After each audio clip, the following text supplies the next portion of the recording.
2009 সাল থেকে 2023-24 দীর্ঘ লড়াই সংগ্রামের মাধ্যমে আমরা একটি নতুন বাংলাদেশ গড়ার স্বপ্ন নিয়ে 2024 সালের একটি লড়াই আমরা সামিল হয়েছিলাম।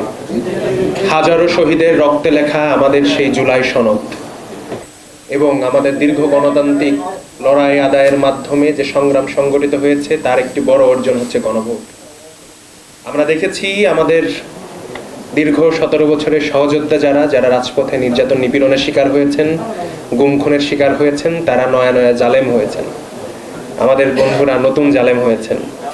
ঠিক যে অধ্যাদেশগুলো তাদেরকে বাংলাদেশ রাষ্ট্রের নাগরিকদের কাছে জবাবদিহিতা, স্বচ্ছতা এবং তাদের শাসন কার্যের জন্য জনগণের সামনে দাঁড় করাতে পারত, ঠিক সেই অধ্যাদেশগুলো তারা বাতিল করেছে।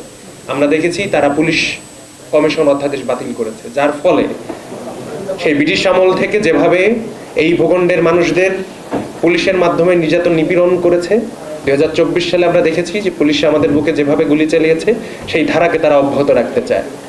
তারা সুপ্রিম কোর্টের বিচারক নিয়োগ অধ্যাদেশ বাতিল করেছে।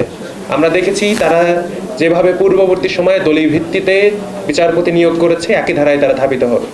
আমরা দেখেছি তারা পূর্ববর্তী সময় যেভাবে আমাদেরকে দুর্নীতিতে বিশ্বকাপ উপহার দিয়েছেন, সেই একই ধারা অব্যাহত রাখার জন্য দুর্নীতি দমন কমিশন অধ্যাদেশ বাতিল করেছেন। আমরা এখানে আরো অনেকে উপবিষ্ট রয়েছেন, তারা কথা বলবেন। আমি একটি কথা বলেই সমাপ্তির দিকে যাব।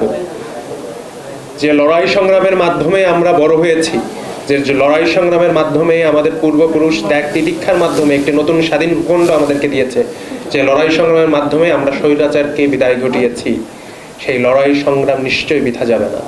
আমাদের রক্তে লেখায় জুলাই সনদ আমরা নিশ্চয়ই বাস্তবায়ন করব।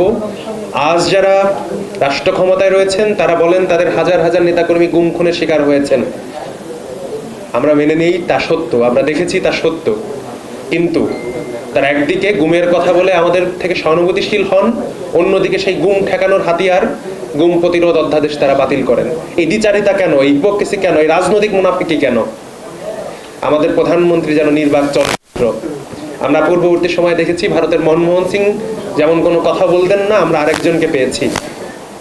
তিনি কেন কথা বলেন না এবং যা বলেন তা কতটা আমাদের জন্য সংশ্লিষ্ট আমরা তা উপলব্ধি করতে পারি।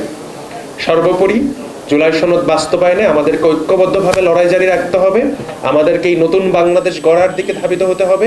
আমরা পূর্বের সময় দলদাস পরিবারতান্ত্রিক যে কাঠামো, আমাদের যে নেপোকেডরা বিসিবিতে বসেছেন, এ ধরনের কোনো ব্যবস্থা আমরা দেখতে চাই না। যোগ্যতা মেধার ভিত্তিতেই আমরা আগামীর বাংলাদেশ পরিচালিত হতে দেখতে চাই।